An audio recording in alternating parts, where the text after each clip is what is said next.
Hello, my audience. Greetings. My name's Jake Younger. My new comments I'm reviewing. Um, this movie called Iron Man 2. I give it a 7 points out of 10 points.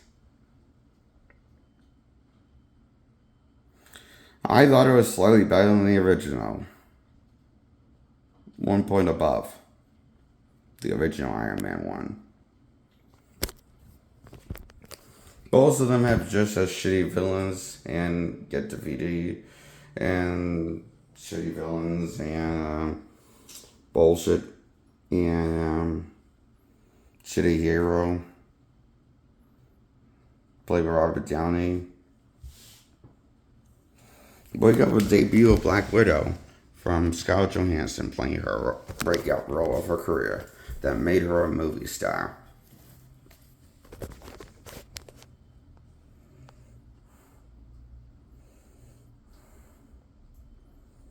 Surely we can agree that Black was the best part of Iron Man 2, right? Right. Iron Man 2 gets a 7 points out of 10 points. It is the best Iron Man movie in the definitive Iron Man trilogy. The only Iron Man trilogy that exists by Marvel so far. It is the only good. It's the only the ones that the other ones are not bad. These don't come close as Iron Man 2.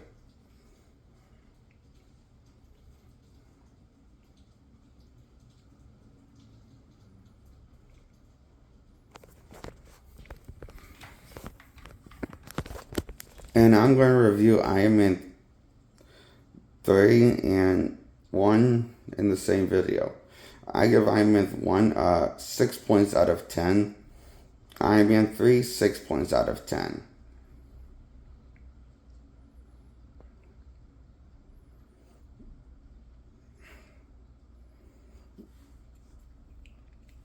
And now I want to talk about how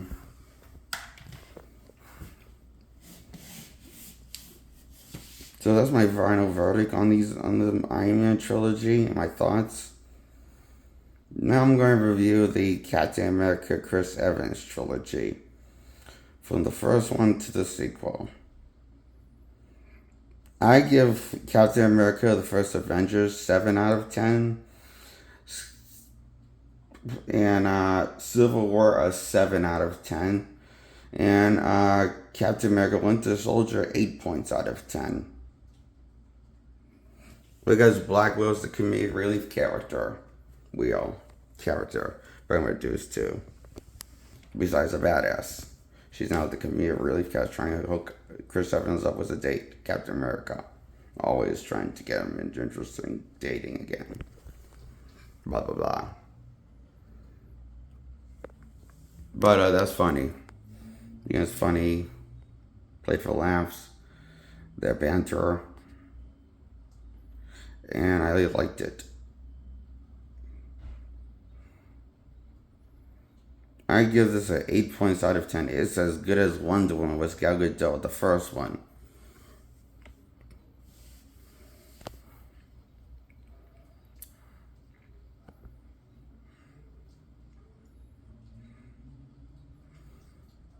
Now I'm going to review Avengers Age of Ultron. I give that a 7 out of 10. And I give Age of Ultron 2, which is known as Infinity War and Endgame, a 6 points out of 10. The last two Avengers movie gets. And I give Avengers 1 a 10 out of 10.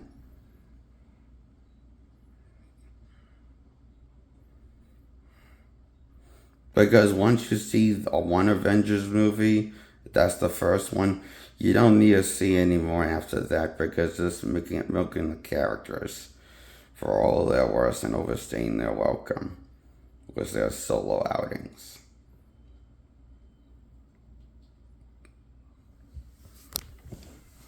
Instead of making more Avengers movies, making more solo movies, and they're not as good in the solo movies. Or as Pete have to get nerfed a lot. Or Asianism a lot.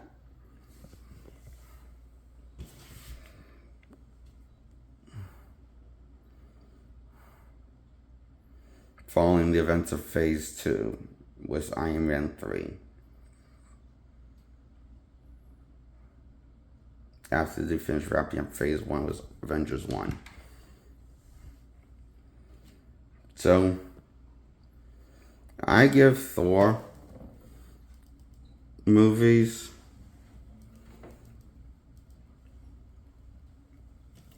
called Thor 1 and 2, The Dark World, both 10 points out of 10. I give Thor Ragnarok a 7 out of 10, and Thor Love and Thunder a 6 out of 10. Then again, no, that's not fair. It's a 7 out of 10, I think, Thor Love and Thunder, because I do like it slightly more than Ragnarok, but not nearly as much as the original two.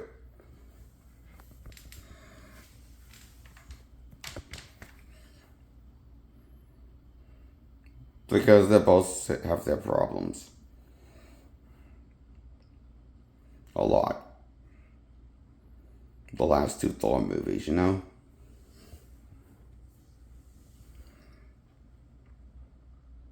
And I give the Guardians trilogy, Guardians 3, 8 out of 10.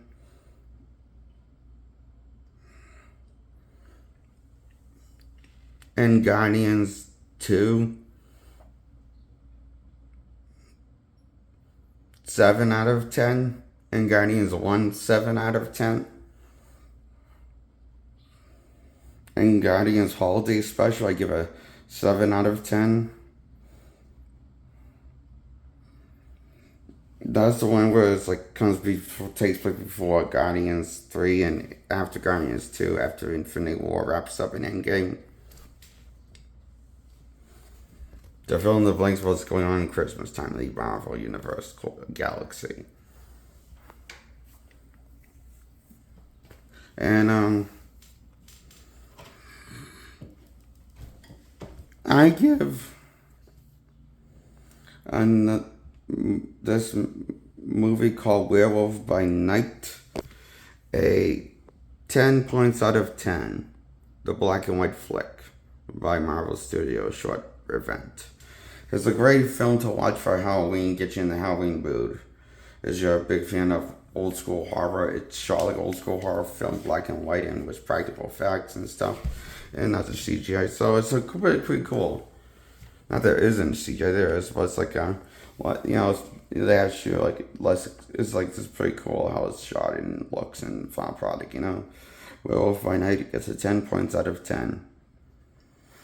And I give the Thunderbolts 10 out of 10 because I'll admit, reason why I give this a 10 out of 10 because I never read a Thunderbolts comic in my life. I know the team, Thunderbolts, the name, but I'm not aware of who's usually the standard members. So I was expecting, and I want the standard members, iconic version of the Thunderbolts that's in the 616 universe. So I was kind of expecting the worst piece of shit on earth. That was so bad and unwatchable. So I was pleasantly surprised with the final product, the Thunderbolts movie, is why I give it a 10 out of 10 for someone who doesn't know anything about the Thunderbolts comic run. That never read anything but know about the characters, team members, and stuff. One of the comic runs I never read about. Even though I heard about them, I just never read them, okay?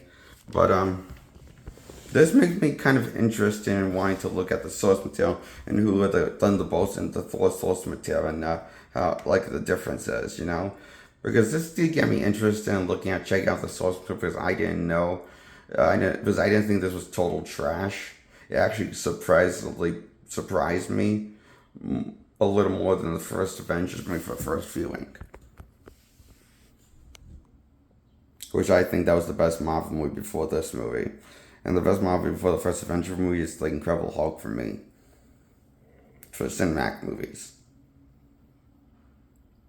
That's why I give Thunderbolts a 10 out of 10. I was pleasantly surprised by this movie.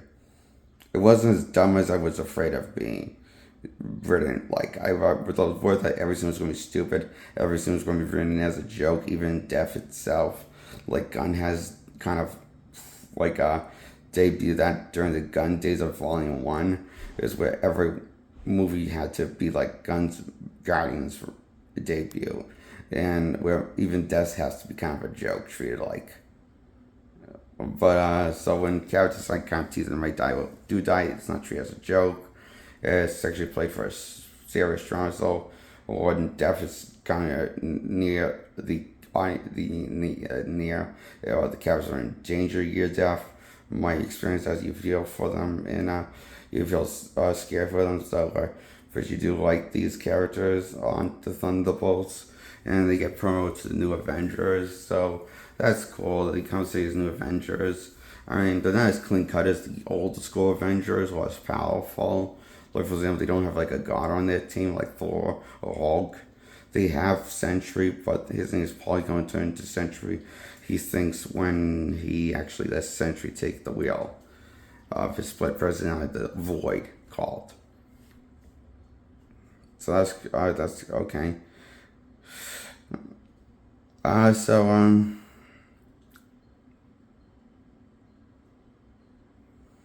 I give Fantastic Four First Steps a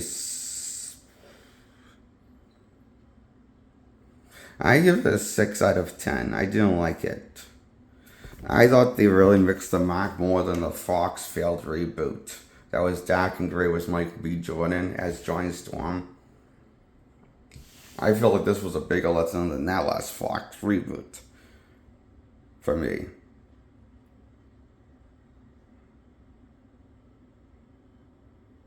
But let's face it, since Michael Chiklis stopped playing The Thing, we're never going to get a good Fantastic Four movie unless it's the cast from the original Fox universe, and they can make a third Fantastic Four movie, because those were the only ones that really seemed like they got it right, you know, with the dynamics for and stuff.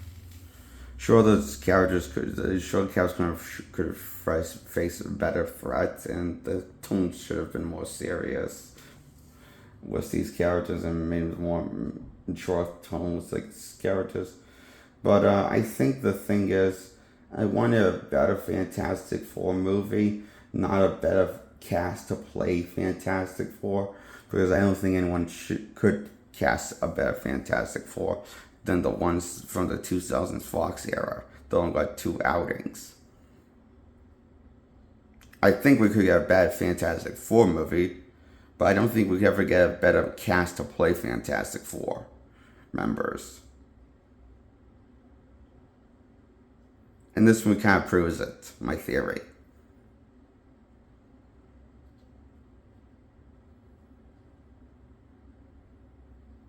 Because they're written so identical to the Fox Fantastic Four from the early 2000 Fox movies, but this is supposed to be a reboot, an Elseworld movie from a different timeline in the multiverse of Marvel Cornerstone.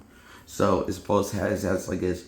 So instead of making so it's a different cast, different continuity, yet they're written so identical to the original Fantastic Four from the 616 comics and also the Fox movies, how they were written as. Well, the personalities don't get as much screen time like Susan Storm's section. That gets more screen time. It's really the guys that get cut short. You know, Johnny Storm, Ben Grimm, and Mr. Fantastic, and even Richards Jr., the most powerful one, gets more screen time. The most powerful Fantastic Four member than Baby gets more screen time than any of the other four members on Fantastic Four, the guys. But he gets as much screen time as the mother. Holy shit, I know why I also don't like this movie.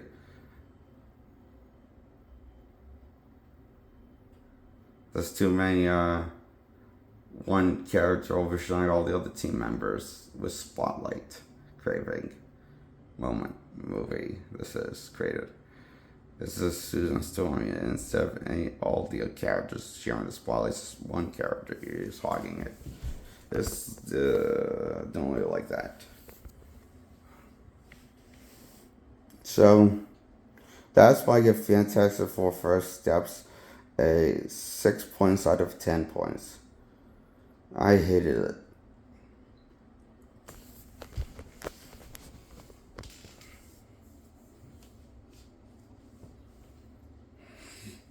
I give Hawkeye Season 1 a 6 out of 10. She-Hulk's Attorney at Law 6 out of 10. Falcon the Winter Soldier 6 out of 10. And I haven't seen the whole thing of those shows because I don't want to see more than 2 episodes of those shows. I can't take any more.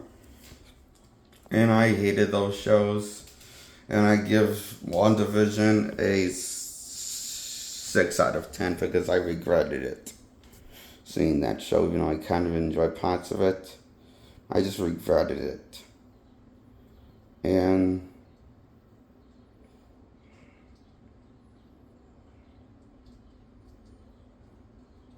I give season 1 of I Am Groot a 6 out of 10. The Marvel shorts from earlier phases before I Am Groot a 6 out of 10. And